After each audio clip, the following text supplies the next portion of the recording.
is the Lost Battalion, which consisted of 6 companies, actually 7 companies. 3 companies from the 1st Battalion, 308th, which was A, B, and C companies. 3 other companies from the 2nd Battalion, which is E, G, and H companies. 1 company from the 3rd Battalion, which is K company, 3rd of the 307th, it's confusing, and 2 machine gun companies from the machine gun battalion, which is C and D companies. So, anyways, they do in their sector. The pocket is actually down further. That's what James and Jamie were talking about. That's down there further downward. That's the real pocket. So they left their line of departure on the morning of the 2nd, just like when the 2nd Division was getting ready to go in the Blancmont. They go attacking towards Charleville Mill. The Germans saw an opening, saw a chance to cut them off. So they got in towards Charleville Mill, came in behind them and closed them off. And they were up there for about 6 days. So they were literally fighting for their life. Couple things, dealing with Charmé, the famous carrier pigeon. I know Robert Laplander would be talking more about this, but she did her thing with the famous, sending the famous message. And the other one that doesn't get talked about is Alexander Krotoshinsky. He actually got out of the pocket, made it to the relief force that was coming in to get these guys out of here. And like I said, they were up here for about 6 days in the pocket, literally fighting for their lives. So the relief force comes in, which went all the way to the top. Pershing wanted those guys out of there. So they sent the 28th Division in, they sent elements of the 1st Infantry Division in to link up and get those guys out of there. So, the 500 soldiers that walked in to Charleville Mill after 6 days of fighting, only 194 made it out alive. And 3 medals of honor were awarded. 1 went to Major Charles Whittlesey, who commanded the battalion, or the Lost Battalion. The other went to George McMurtry, his adjutant, and the other one went to Captain Holderman, commander of Captain Nelson M. Holderman, commander of K Company, 3rd of the 307th. And anybody else know the story about Charles Whittlesey? I know you probably do. Yeah, those who don't know what happened to him after the war, he really felt guilt-ridden about what happened to him and his men, and it stayed with him for long after the war ended. And he didn't want the fame. All he wanted was the memory of those men that he lost at Charleville Mill to be remembered. And it was kind of a tragedy because they asked him to be one of the pallbearers for the Tomb of the Unknown Soldier. And he apparently, if I remember right, he was coming back from Europe on a voyage back to the States, and he just walked right off the end of the ship and went. Nobody ever saw him again. And Rob Laplander actually has just told me that they're getting ready to come out with a book about the 5 letters that he'd written to his loved ones, because he was going to commit suicide. They actually found those letters probably about a year or 2 ago. So they're getting ready to do a book on that. So, like I said, folks, that's basically it about the Lost Battalion. So pretty much in a nutshell.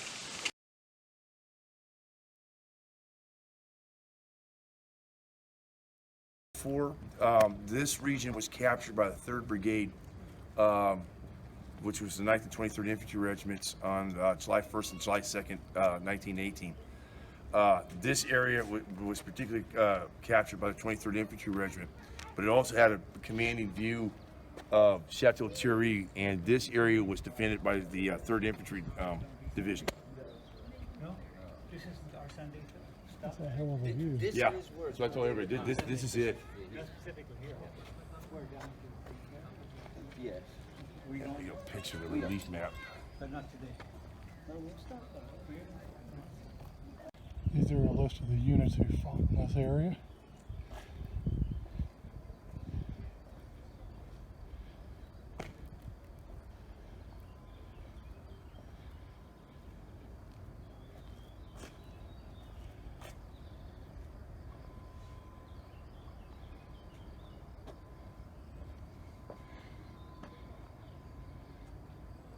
Gonna cut in front of you. Huh? Yeah, I'm just gonna cut in front of you here real quick.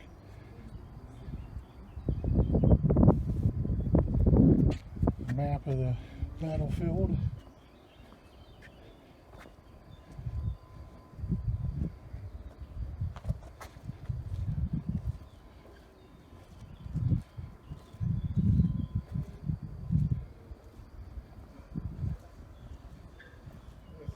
And each division was about 28,000 men at the time during World War I.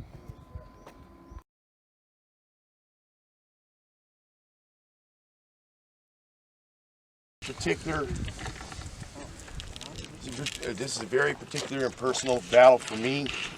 All right, because my great uncle, Corporal John Francis Gerard Jr., was here, and he helped take the Essen Hook on the morning of October 3rd, 1918. All right, this battle would be very costly and bloody for the division.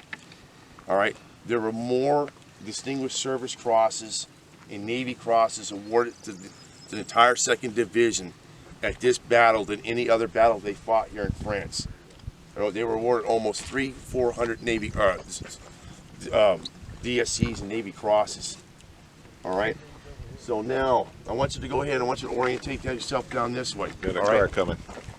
He's not going to come over here. All right. Now, like I said, the jump-off line. You're standing right on the exact jump-off line right now. Okay. The Essen Hook would probably be right where, see where the field is, right up there to your front, right there. See how it kind of the colors contrast each other. All right. That's where the Essen Hook was at. All right. So right where you're standing at right now, this is where the 4th Brigade was standing at right here. The order of movement was the 2nd Battalion, 6th Marines under Ernest Bull Williams. 1-6 under Barker, Major Barker. And the 3rd Battalion under Major Burton Sibley. All right, it would be in columns with 2 companies in front, 2 companies in the rear, company in battalion columns. Over on the right flank, the 3rd Brigade, the 9th Infantry would lead out with 1-9, 2-9, and 3-9. The Manchus, they would be pushed out first. All right, behind them was the 23rd Infantry. They would follow right behind. Okay, they had abundant artillery. All right, they had at least 2 extra French 75mm battalions here, back over towards Saint-Pie and standby. They had one battalion, 120mm artillery pieces, and another with 105. Those guys, their sole purpose was to drop rounds out there, right up on top. The organic brigade of artillery regiments, the 12th, 15th, and 17th, were to do a rolling barrage. Literally, the 12th was firing right here, not more than about 200 or 300 meters in front of the Marines. All right. Same way with the 15th Field Artillery, they were doing the same thing with 3rd Brigade, and the 17th was in between. So you had both 155 and 105 going off at the same time. So you have to imagine what this place looked like. So to give you a little bit more what happened here the night prior, you had engineers, this whole place was wired. All right, there was pot marks, shell holes, everything. The French had loaned the 3rd French Tank Company up here. There were no FT-17s here. 1 company or 2 companies were here, another 2 companies were over here, or platoons. They had engineer assault parties, like with the 2nd Engineer Regiment. They came out here, they cut wire, and they actually laid lanes out that were marked in white engineer tape for the Marines and the soldiers to advance forward. Okay, at 0550 on the morning of October 3rd, it's coming down right now. So, like I said, where you're standing at, the whistles go out, everybody goes forward. 78th Company is leading on the right flank of the brigade. You had the 79th Company behind them. You had the 80th Company up front on the left, and the 96th Company in the rear. They were the lead assault battalion to go forward. So you got a rolling barrage is about 200 or 300 meters. Literally, I mean, they're dropping rounds in here. Like out of those 75s, you can get about 30, 40 rounds out of those things a minute. And that's all those guys were doing in the rear, was just dropping rounds. So this whole place was impacted. As soon as they were going forward, the tanks would follow forward. They got about halfway. Now, the only saving grace why they did not get obliterated like the French did was the night before it rained. It was cold and it rained. And in the morning, there was ground fog here. The Germans up there, up on the ridge line, they didn't know anybody was down here. They couldn't see anything. The only there was this road that was right here. This was going to take us up. The Saint-Pied Saint-Anne Road, this was the divisional boundary. So 3rd Brigade was coming up this way. They were going towards Viper's Woods and Hill 210. Same way with the Marines. They're going right up there. Where the monument is, that was the apex. That's where they were going to meet. Where John Kelly got the Medal of Honor is not more than where that tree line is, right over there in the distance. He runs out there, sees a German machine gun nest. He literally runs right through a rolling barrage with rounds coming down, takes out the German machine gun nest, takes him prisoner, and marches him all the way back towards the company. Same thing with Frank J. Bart with C Company 9th Infantry on their end. Goes through their barrage, drops them, takes out a bunch of bad guys, turns around and does the same thing. Those are the first 2 Medal of Honors here that were awarded. So when we get up towards Blancmont, I'll explain what happened there, but with the 6th Marines, they go up, the 5th Marines are in behind. So when they're advancing, the Essen Hook is still occupied by Germans. They get back in there because the French on the left flank, they're not moving. So we got to do something. So what we do is General Lejeune tells Colonel Fleeland, hey, you need to get a unit in there now. You got to get these guys, you got to get that thing, neutralized. So what he does is he takes Captain Leroy P. Hunt and the 17th Company to go in there and assault the Essen Hook and take it, which they do. My great uncle was in that assault party, and they actually held on to the hook for an entire day. So after that, yes. French guns? Yeah, trench guns. Their Model 97s were used here, but they weren't to the great abundance as everybody thinks. There's a written account about from John W. Thomason, 49th Company, that actually did in the chapter of Blancmont, they actually used trench shotguns here, but they were limited. All right. So, anyways, the 17th Company goes in there. They take the hook. They hold it. Later in that afternoon, they hand it off to the French on the right flank, the 22nd Division. What do? They turn around and they lost it to the Germans again. So the Germans are having enfilading fire. So 17th Company had to go back and take it again. So they took it and they held it for at least 2 or 3 days. The only reason my great uncle wasn't killed or wounded in the box, he was left. His platoon was still here, and handed it off to the French 21st Division that relieved the 22nd on the evening of October 3rd and the 4th, going in that time period. So, like I said, the 6th Marines are going forward. The 5th Marines are following right behind them. Same thing with on the 3rd Brigade front. 9th is leading out. They take Viper's Woods and Maneath Farm. And there was a little bit of confusion up on top of Blancmont Ridge itself. They thought they were on top of the Massif when they first got up in there. They weren't. They didn't find out until about another day or two that they still had a little bit more further to go. But you have to understand, that whole ridge line up in there was completely fortified. They had concrete bunkers in there. They even found a beer hall that had a piano in there. Seriously, their Germans actually had a little beer hall in there with a piano. They took the 6th. Right up there by the tree. Yeah, right up there where the monument is. That right up in there. Oh yeah, yeah, that's the monument. That is Blancmont. That whole area was honeycombed with bunkers, fortifications, everything. It took the 6th Marines literally 3.5 days to clear that area out. And it just didn't happen overnight. So while that's going on, the 5th Marines are on the, they're actually guarding the flank here, because the French 22nd, they're not doing anything, they're not moving, and the Germans are seeing this. So that's going to play in to the following day once we get closer up on top of the Massif, and we will be going into the box and I'll explain what happened there. So what we're looking at here is the from the top of the monument on the in the German lines down at the area where we were before, which was the jump-off point for the American Army. That's your exercise, huh? I think there's a rappelling harness. You can see this is how far they had to move. It's just a one-way trip. Quick stop. Two kids when you were down there. I was curious what everyone was doing over there. I was like, oh, they're just going flower hunting.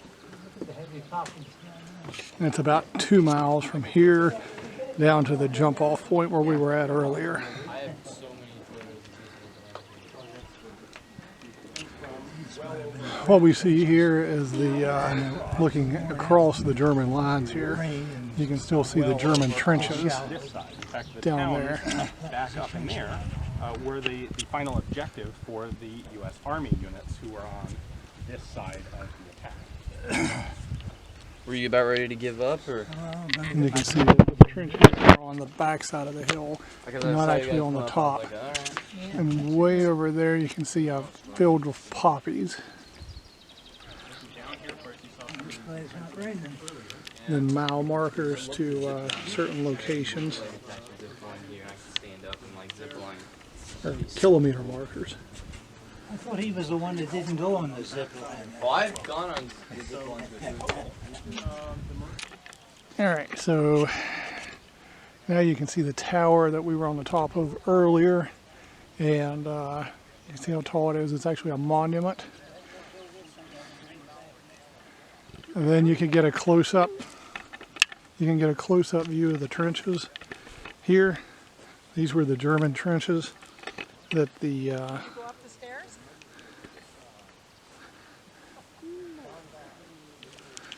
that the Americans had assaulted. You can see they are not on the top of the hill overlooking it. They are actually on the back side of the hill to keep from being hit by the artillery barrages. And you can see how the trenches zigzag. And they stretch all the way across the top of the mountain, both sides.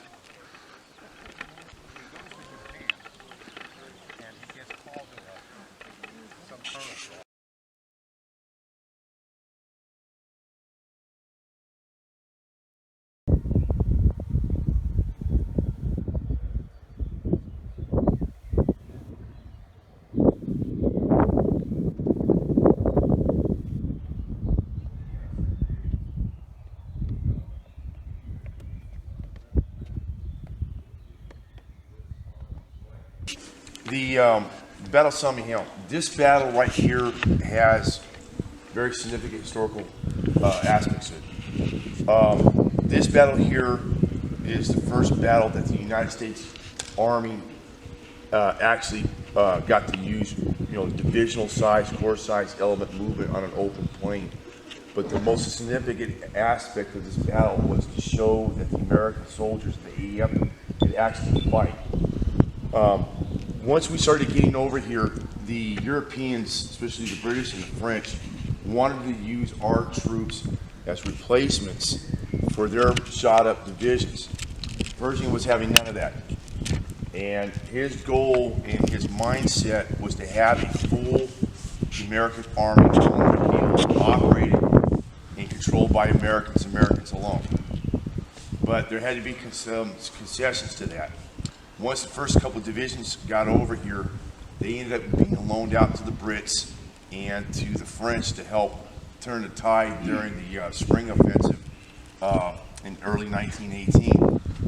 Much like the 1st Division at Cantigny, the 2nd Division and the 3rd Division up at the Chateau-Thierry sector, 42nd was being loaned out, the 26th was being loaned out. So what Pershing wanted to do, he couldn't do until we got enough troops on the ground so we can get those, get the experienced divisions back into the fold. And showed that we can actually do it and fill in an army here on the ground. So the plans were drawn up, and where San Miguel is, that is the western part of the salient. And what happened was how this salient was created is during the previous year, the spring offensive at San Miguel, or at the Germans had pushed all the way out west as far as they could, and the French held the line, but they couldn't hold it for any longer. So Pershing talked to Marshal Foch and said, hey, if I can get my guys back, I can go ahead and pinch this off, and we can make a drive towards Metz. Okay, so well, all the game pieces were starting to get into the puzzle here. So you're trying to get all the divisions back from the French so that we could. The second was coming back after being at up at Marbach. So the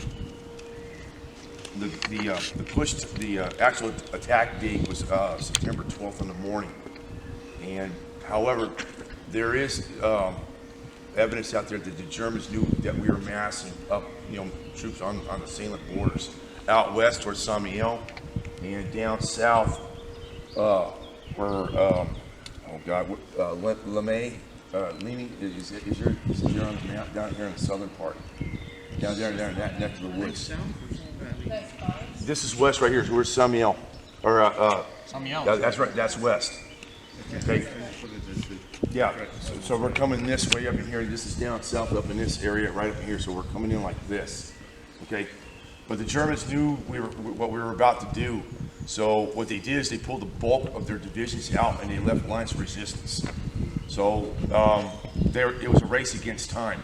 To get this done in a short amount of time with less casualties towards us, but also accomplish the mission goals was to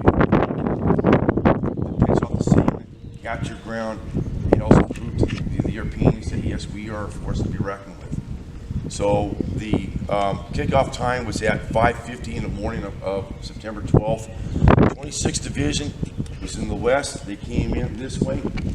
Down here is LeMay, Limy. Oh, actually, it's down here in Limy.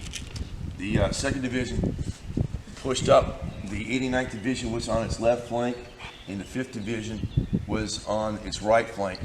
And each division had its own separate boundary. And I'll just focus on the 2nd Division, because that's what we're here for. So on the morning of the 12th, H-hour starts off at 5:50. Also, all the artillery is being fired forward. The 3rd Brigade is the first brigade to go out. So you've got the 23rd Infantry on the left flank, and you've got the 9th Infantry up on the right flank. So they'll move forward to about halfway into this tree, these bois up in here, up near the Bois de Hechy. And from there, they'll hand off to the 4th Brigade. The 4th Brigade will go ahead and take it forward all the way up to Thiaucourt. And in the bus, I've got some photographs here to show to you guys. Once the 2nd Division got into Thiaucourt, they actually captured the town intact. And they actually captured a narrow gauge railway system up in there. And also one significant, for all the weapons guys here, this engagement was the first engagement where the use of shotguns in AEF was used at.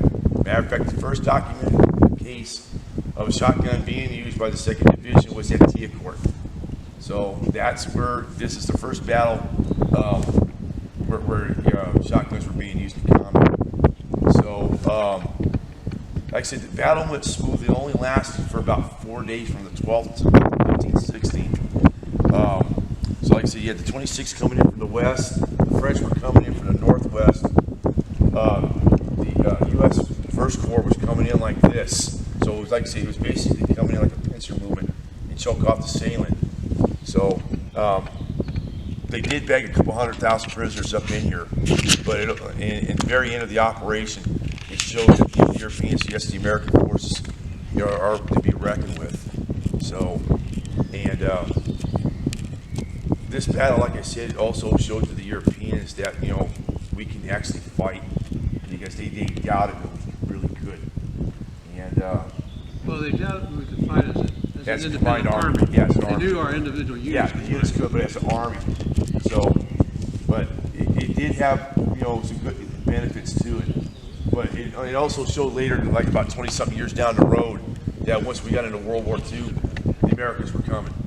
So that really did play in our favor. They knew we could fight, so we just had to build an army up again and do what we needed to do 20-some years later. I think we're going to be going to like down the Lee, down to the boulders there, you know, so you don't get here to jump off. This is why we're here. Because when you go down into like Lee, you got time to jump off. There's really nothing to see out there. Yeah, I mean, it was just open warfare. They just had to say, okay, you guys get the water to Hesse, okay, 3rd Brigade, stop, 4th Brigade, push through, keep going. So, if we get this. Here's the view off the top of the monument. See a storm coming across the plains over there.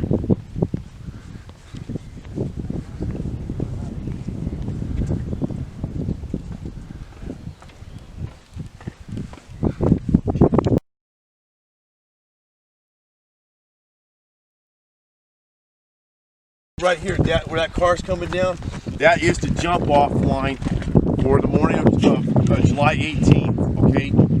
So, down where that clump of trees is at, that was where 5th Marine Regiment was. So you had the 5th Marines all the way down here, down at that clump of trees, and you had the 9th Infantry and the 23rd Infantry, alright? Like I was telling you on the bus. Come on folks, that way get you all around here. Yeah, bring it around me, folks. Bring it around. So I get you up here nice and tight. So on the far, so we're getting ready to do the AMR offensive. All right. So further north is the 1st Division. All right. They're getting ready. They're going towards Soissons. Sandwiched in between the 2nd Division and them is the 1st Moroccan Division, and that's where your foreign legionnaires are at. All right, so you had the foreign legionnaires, you had the Russian Legion, you had Trigliers, you had Senegalese. They're all in there. So, and we're coming into our sector. So, like I said, you had the 5th Marines, 9th Infantry, and the 23rd Infantry. You had each regiment was supposed to have guides here. All right, the 23rd Infantry had them, 9th Infantry Regiment had them, but the 5th didn't. So, we go further. We're going to go further up that way. And like I said, just to give you a situation. This is exactly what the boundary lines actually look like.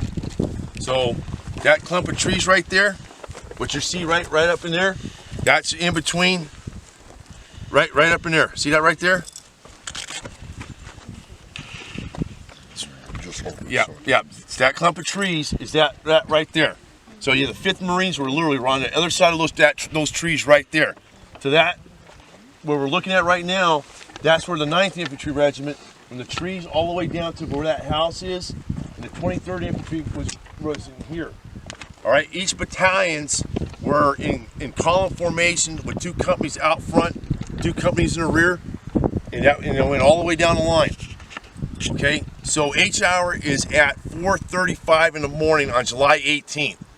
Their gun positions are further back about 2 or 3 miles back here in the Forest of Ritz. They're getting ready to open up. I mean, it's going to be raining artillery shells like you wouldn't believe. So at 4:35, all the landers are pulled. I mean, it's like one continuous roar. And to tell you how bad the 5th Marines got it, they were literally running to the jump-off lines. They didn't even have time to stop and do anything. Their officers were out front. They're like, hey guys, let's go.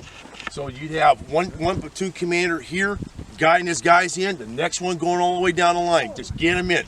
As soon as they actually got them in formation, whistles blew and they went forward. Somebody fell. Oh, Marines actually did trench warfare, was at Verdun. This was all open warfare.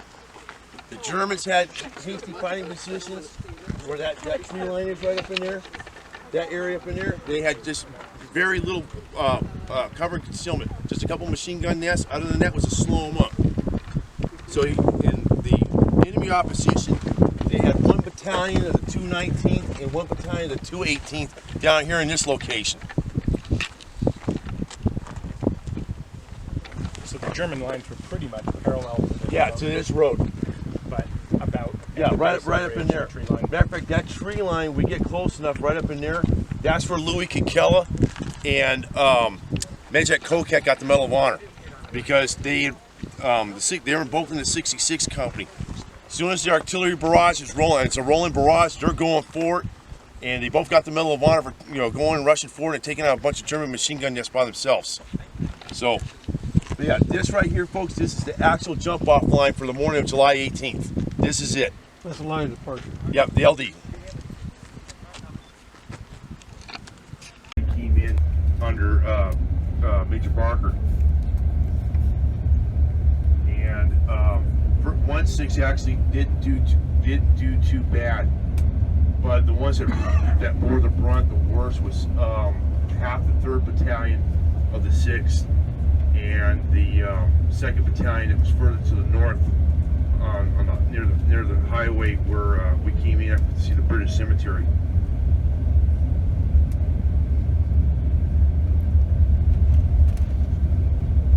The British dead were here at The 16th and the 217th Grenadiers. They all had machine gun nests all in this area up in here and field artillery pieces.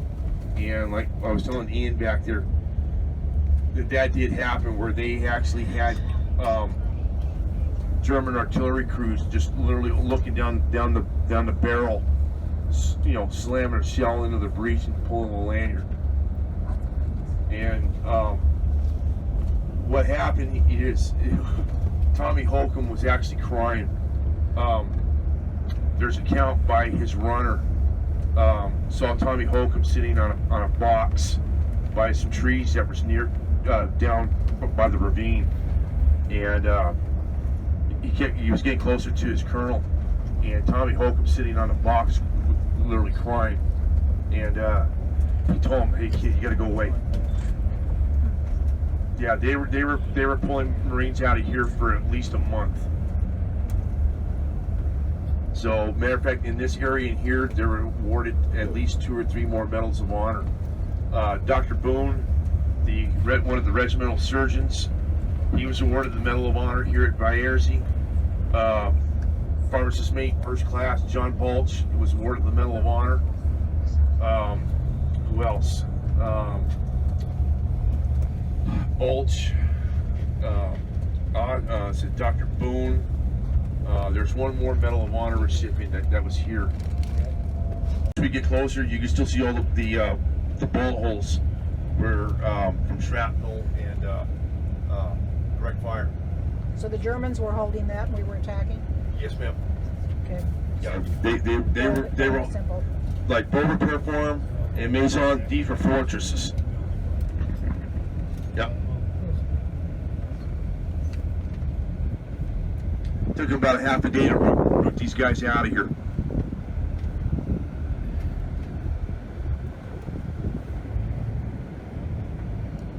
Yeah, and it hasn't changed in 100 years either.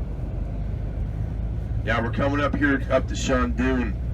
We are literally out of the divisional boundary, but what happened was because of the chaos that was going on, units drifted into other divisional boundaries. This is Shandun that was captured by the 17th Company and the 55th Company, 5th Marine Regiment. And there's a really great account by First Lieutenant Cook about what happened here. And he ended up getting the Legion of Merit and a Silver Star for his capture here.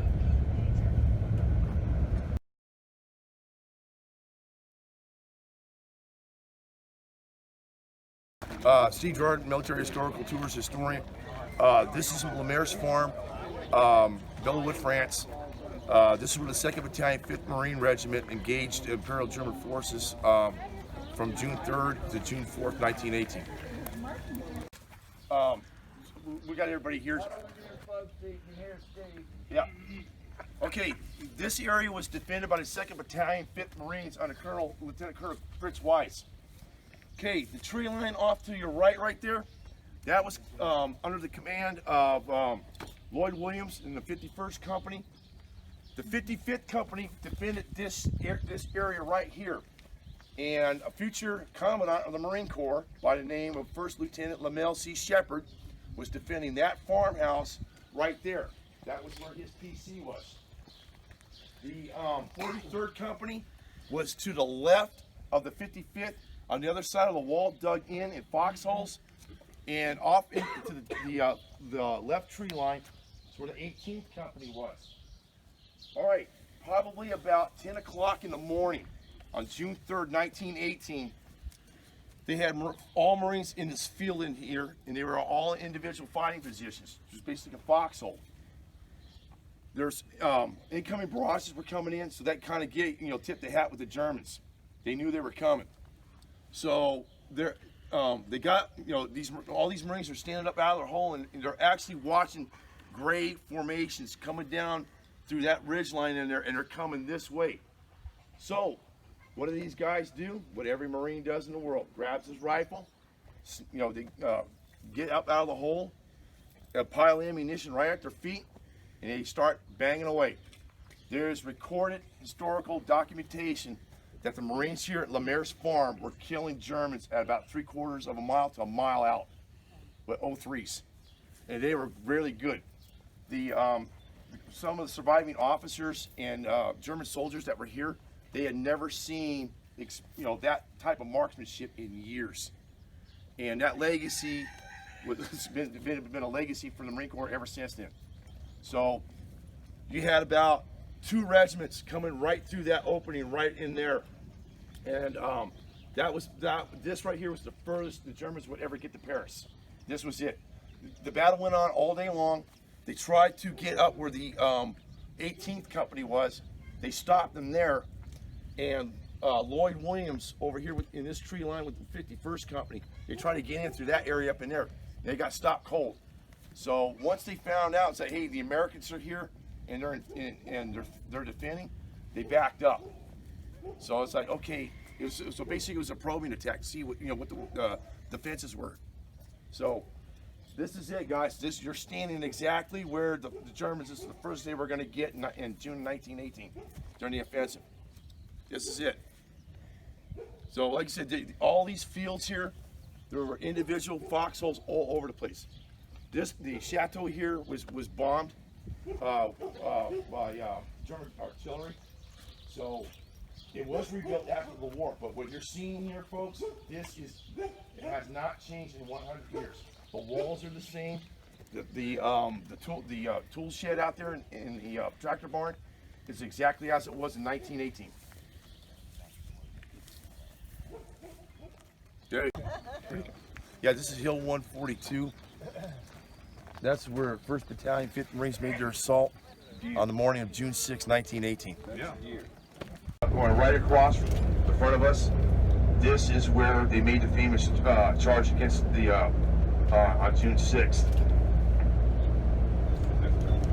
This is all. To your left is Brotherhood. Yeah, the only company that actually got in from 3-5 was part of the 47th Company. They got in a toehold down on the southern section of woods, probably about maybe a couple 100 meters in. The rest of the battalion was decimated out in that open area. Yeah, as a matter of fact, this is where they're at right now. A couple days, and this is where the main ammunition dump was for the brigade, and the Germans accidentally, they did accidentally found it. They put a couple rounds in there and it blew everything up, and they had to get a resupply of ammunition to last the brigade a couple more days of combat. And one of those individuals that went to go get it was Sergeant Major Daly, and he personally got on an American truck, drove back to the divisional rear at Montreal, and picked up a full truckload of ammunition under artillery fire, dropped it off right here. We are in the little town of Lucy-le-Bocage. You can see this town. It was in the area near Belleau Wood.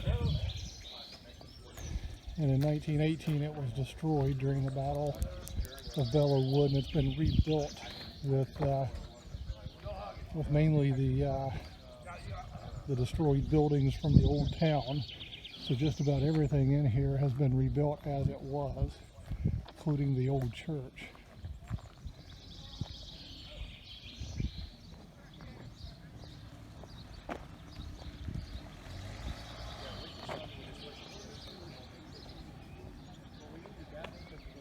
Very small little town.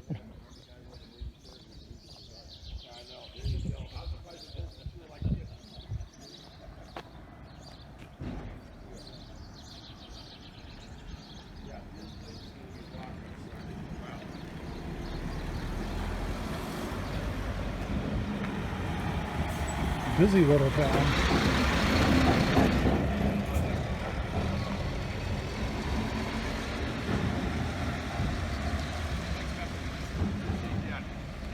Through here, so they're advancing. So the Germans, you know, they're laying into them. So the irrigation ditch where Bill's at, that's the one that was found by a private. So instead of staying out in the open, they used a culvert to get into town. And so right where he's standing at, that's where all the surviving Marines, the 79, 96 came in from here. And there was a sniper. I think it was yeah, there was a sniper up in the bell tower. Lenny's grandfather actually killed it up in the tower. So it took about 45 minutes to clear this whole town out with just 20 Marines. And over here on this end, the 23rd Infantry, I think it was Company A, they came in here and helped out, clear the town out. So you had two companies, what was left of 2 company Marines, and the 23rd Infantry actually holding this. So they're they're holding place, hold what you got. So and the Germans, in a way, they really didn't want the town, but then they found out the significant value of it because it went into the flanks of the Americans. So they tried at least 2 or 3 times to get back in here. But by that time, we were already bringing in, reinforcements in here for the 23rd Infantry. Okay, guys, hold it. Don't advance any further. Just hold what you got. So, yeah, but like I said, on the evening of June 6th, though, God, out there in those fields, the 2-6 was just obliterated. So, I mean, there's matter of fact, Duncan was killed or hit here down in the ravine. Yeah, up there. Yeah, it was up on that hill. Yeah, directly your front. So if you look there, that's the hill they were coming across. Yeah. Get down here. Yeah, so it's a gradual slope getting into town. So Duncan's hit there. That's when they drag him back. Zane, if I remember what, Zane was wounded. Zane was over here, and he got wounded. So I said it boiled down to Lenny's grandfather just taking what was left of the Marines and getting in here. So Dedicated to a Medal of Honor winner here, a dentist named Whedon Osborne.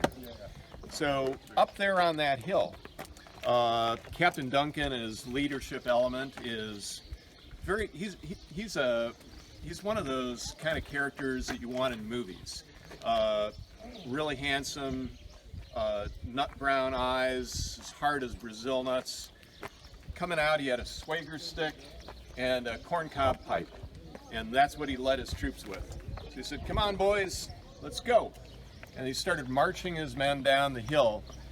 Part way down, he was gut shot, and it was a fatal wound, but he didn't die right away. So the medical element had no idea where to set up. They found a little copse of trees that they thought might be protected. Unfortunately, there was a 1-pounder cannon in it, and that was typically a German aiming point, wherever a cannon was.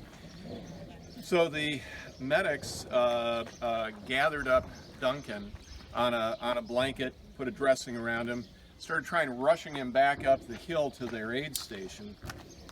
But as they approached the aid station, a German 77 round came in and took the whole group out. One survivor, First Sergeant Sheridan. I think he was a first sergeant. And so the story was related by Sheridan to others. The doctor who was with him was a dentist. Now, doctors didn't go running into fields out here. They stayed back at the aid stations, and that was where this dentist was supposed to be. But the dentist felt useless. What good is a dentist going to be in an aid station?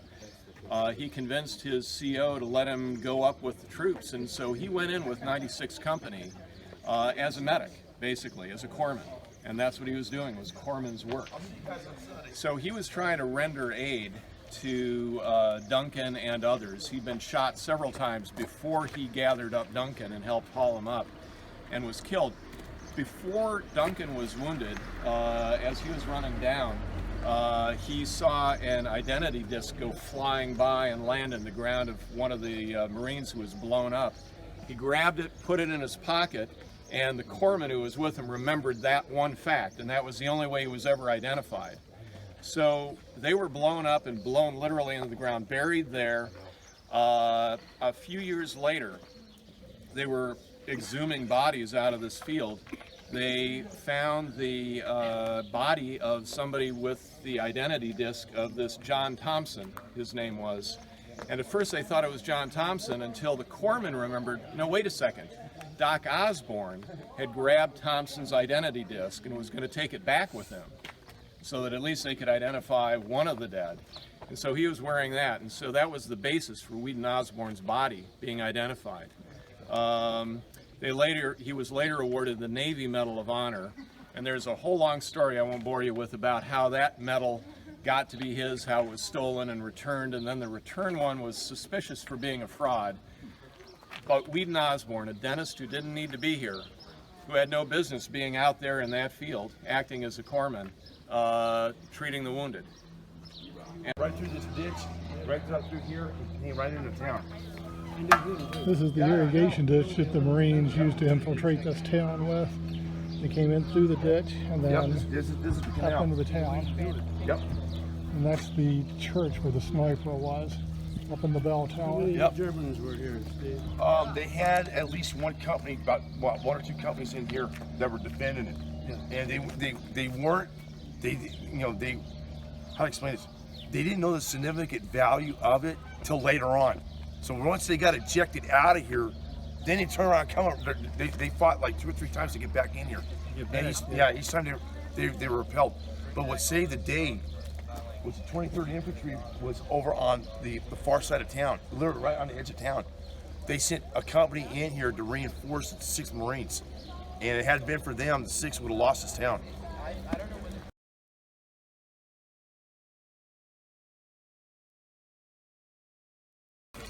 Got to be done. Gotta be done. That really says calling the bulldog. I just did.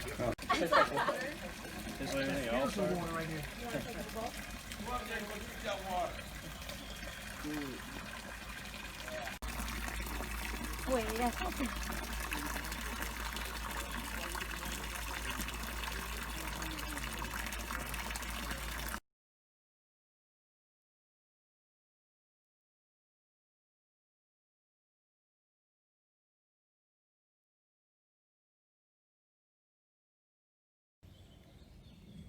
Here we still have parts of a fairly long trench.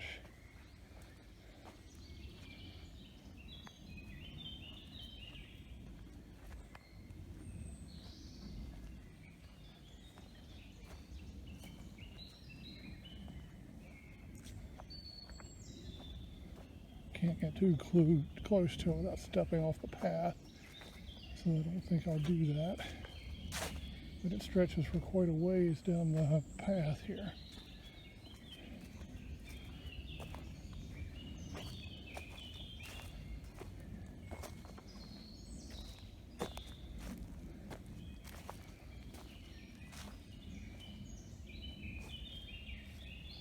Goes off into the woods down there.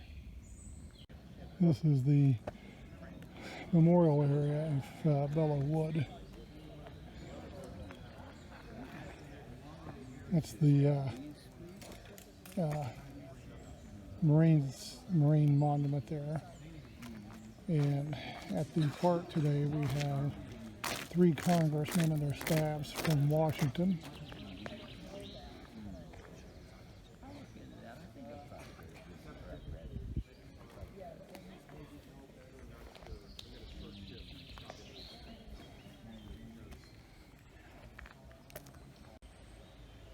some video of a larger trench on the other side of the wood line. I don't know how well this shows up on video, but this one's actually a fairly large trench system, along with shell holes in it.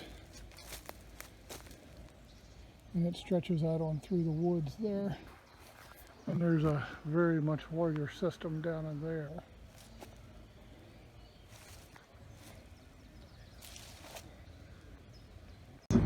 Is the memorial to the brigade that was dedicated by the Commandant of the Marine Corps, Untitled Chapter, in 1954.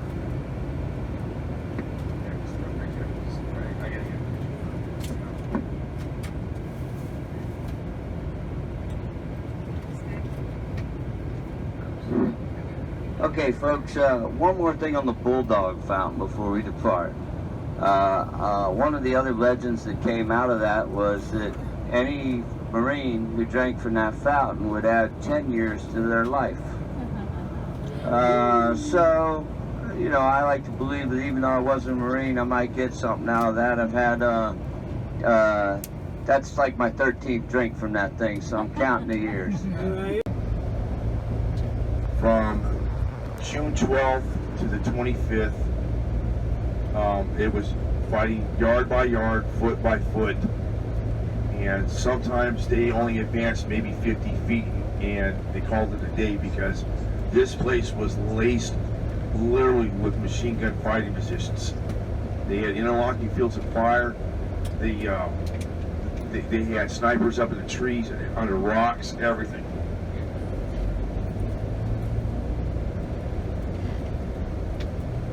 And to your front is the memorial to the brigade that was dedicated by the Commandant of the Marine Corps, Untitled Chapter, in 1954.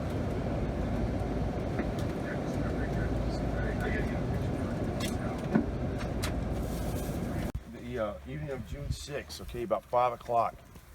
All right, so they finally get the attack order, which ended up coming out late. They had about an hour to get everything ready. All right. So this is Lucy, directly down that way. Moresh is down this way right here. Okay. To your rear, that is the Bois de St. Martin. That's where the 3rd Battalion, 5th Marine Regiment came up out of to attack the southern section of the woods, which is down here. All right. So you had 3-5, 2-6 back over this way. So the 78 and after correction, 79 cars. And, Cars. right up in this area, which is directly right to your rear back there. 2-6 is south. They're getting ready to form up right up in here, which is directly down that way. So you have two companies, the 78 or the 79th Company and 96th Company under Tommy Holcomb. They're going to get ready to shove off right at 7:30. The main attack to get into the southern section of the woods is going to come from 3-5 under Lieutenant Colonel Major Benjamin Berry. So it's the 45th Company, 16th Company, 20th Company, and the 47th Company. All right, right at 5 o'clock, whistles go, canes forward. All right, so they're pushing. The Germans did what we did to them on June 3rd. They had laced machine guns all up and down the southern edge of this wood line. So when 3-5 was coming up out of there, I mean, Cliff Cates, who was in the 96th Company, actually watched the whole entire 3rd Battalion, 5th Marines form up. And he said it was one of the prettiest and most beautiful formations you ever wanted to see. And exactly at 5 o'clock, they went forward. And they didn't even get about halfway through that wheat field right directly behind you. The 45th, the 16th, and the 20th were shot to pieces. The only ones that actually got into the southern section of woods and a toehold was the 47th Company, and they got right in there in the middle part of the woods right there. That was it. The 3rd Battalion, 6th line of the woods. Yeah, yeah, just right up in here. That right up in there.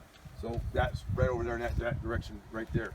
So the 6th Marines make a sweeping move, come up from the south, and at Hill 181, and in the southern section of the woods. So you had the 82nd, 83rd, 80th, and the 97th Companies. 97th Companies was back in here. So while 2-6 is making the advance towards Boresh, everybody's making a southern hook. They actually got into the southern section of woods and held on to it. So that was pretty much it, and they pretty much blew, were spent for the day, because the Germans, they had fortified the southern section of woods to the point that even if you stuck your head out, you're going to get a bullet drilled right through it. So that was pretty much the situation on the 6th. Now, while this was going on, 2-5 was moved up into the Bois St. Martin. And I'm condensing everything down so that way we get everything covered. So they were in the Bois St. Martin on June 12th. June 10th to the 12th. They made a approach into the central section of woods, which is back over this way, and came in and cut the woods in half, while the 1st Battalion, 6th Marines came up through the south, and they went right through the 3rd Battalion. So they kept pushing. So they got right at the, if you look at a map, right, portion of Bellewood right here in this little narrow neck area, they cut it in half. So they got up in there and they held on to that position there. So at that time, 3-5 was starting to get rebuilt again with incoming replacements. They continued the assault to about halfway up in here, the woods. On June 15th, the entire brigade was spent. So call went out to the Corps, and the only available regiment was the 7th Infantry Regiment, which was down at Chateau-Thierry. They came up here and relieved the brigade for about a week. Then on June 25th, that's when they make the final assault into the woods, which is directly up that way. And they push it all the way up for about 3 days, from June 25th to about June 2 days, about June 26th, June 27th. The woods are completely taken by the Marines. So they stayed at that on June 26th. Yeah, June 26th. So that was Maurice Shearer's outfit. So as you look at the map, you can see how all the lines, it wasn't really, advance. It was slow and methodical, folks, because those woods were laced with Maxim. I mean, you could not move not more than about 50 meters and stop, because it was nothing but machine gun fire.